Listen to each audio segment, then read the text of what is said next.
All right, so yesterday I posted a video giving this process of transformation, but I kind of gave the watered down version. I did that on purpose because I wanted it to be accessible to people who, perhaps might have been averse to certain theological or spiritual terminologies. And it's not necessary for the process to work to have any particular belief about any of that. However, if you are spiritually inclined, then this video is for you, because I'm going to go more into the depths of this process and go way deeper into the profundity of it. And I'm actually going to do this in two parts, because this is going to be a longer video. I'm just going to let you know right off the bat, because it's a deep topic. And I'm not even going to mostly I teach this over like a weekend.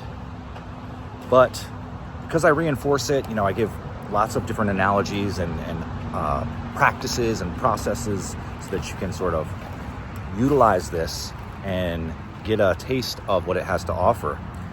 But I think just upon hearing it, a lot of people have gotten great benefits. So I want to share it with you guys now. The idea is whatever challenge we're experiencing. Look at that guy. How could anyone have a challenge with him? Nice, classy, Walter. But yes, any challenge that we have in our life, we can look at it as a problem, or we can try to look at it as a growth opportunity, if we're more optimistic minded. Or we can try to be neutral, of course, just see it, hey, it's neither good nor bad, it's just what is. Well, that's pretty much the approach that most people can take. And it's a good bit of options there. But what I have been doing and sort of guiding people through this process of looking at it a bit differently. And it's a more holistic way of seeing it, more non-dual.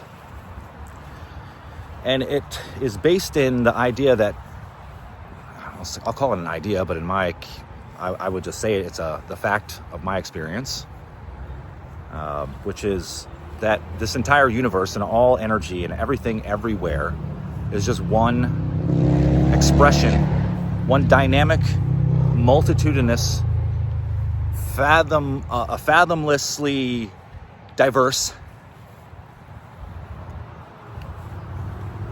creation. And it's continuously ongoing, and it is infinite. And it's what's making you and all of your atoms up, and all of the space around you contains it and is made of it, and all things everywhere are made of this same self-energy.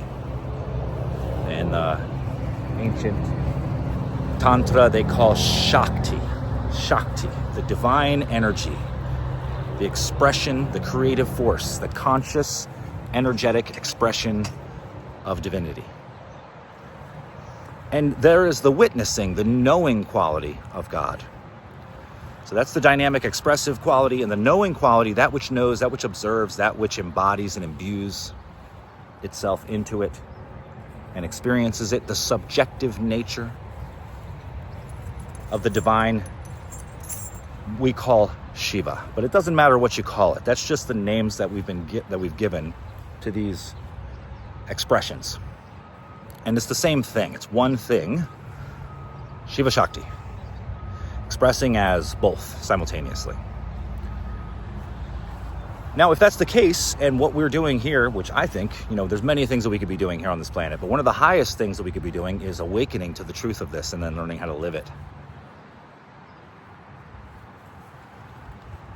So if that is what we're after, then one way we can use difficult situations to attain this and to liberate ourselves is to recognize that it is none other than the form of God showing up in the exact perfect orchestration of just what we need to see, feel, know, and experience, so that we can ascertain directly where we are caught, where we're holding on inside.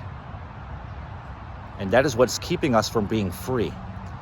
So the difficulty is the opportunity for freedom, because without the difficulty, we would not see, it wouldn't light up these places within us where we're so tight, grasping for control, grasping for what we think we need to be okay, to be happy, to be safe. to be good enough. So all those places, they're hidden from us oftentimes. Other people can see them sometimes that we can't. So that's no way of living. Can you imagine having these flaws that we don't even see about ourselves, but other people see? Ooh. But if you could see them, know them, and transform them. So this process leads to an ever greater opening of the aperture of your awareness to be able to see more and more clearly into the truth of the nature of who and what you are and how you're being configured internally. So wherever we're thinking there's a problem out there, or wherever we're fighting with ourselves inside, I want you to stop for a moment and consider that this is the form of God showing up as the everything that you're experiencing right now, inside and out. And it is for the sole purpose of awakening you, to show you, here's where you're holding on, do you see? Here's where you're caught. Here's where you're grasping for control or clutching out of fear. Right here.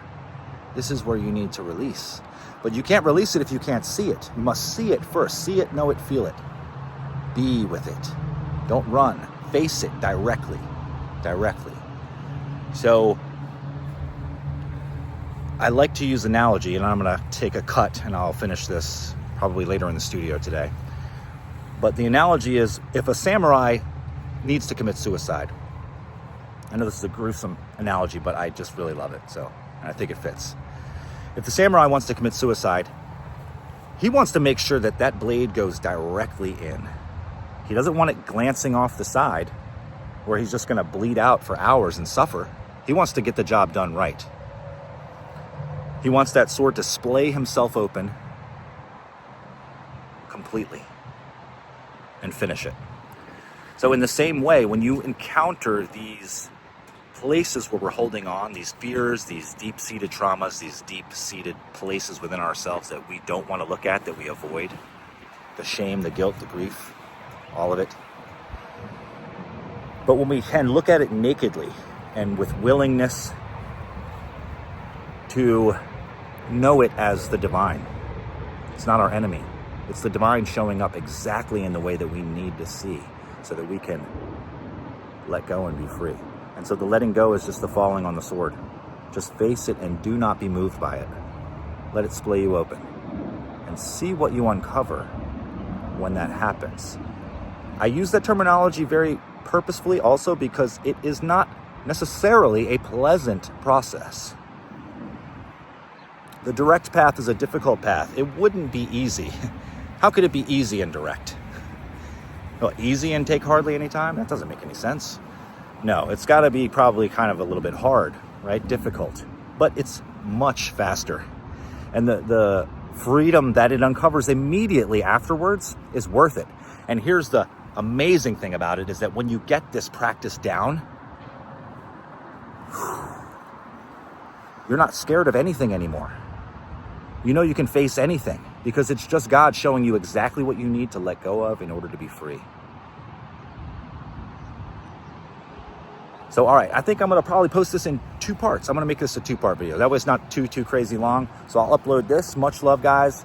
If you like this, like, subscribe, all that good stuff. If you want to learn how to get involved in some of my groups or work with me, I'll put a link in the description, or you can go to my main page and check that out. And I hope you're having a fantastic, phenomenal day. And I will talk to you guys soon. In the meantime, hey, Walter, say bye, buddy. Yes, that's a good boy. All right, see you guys.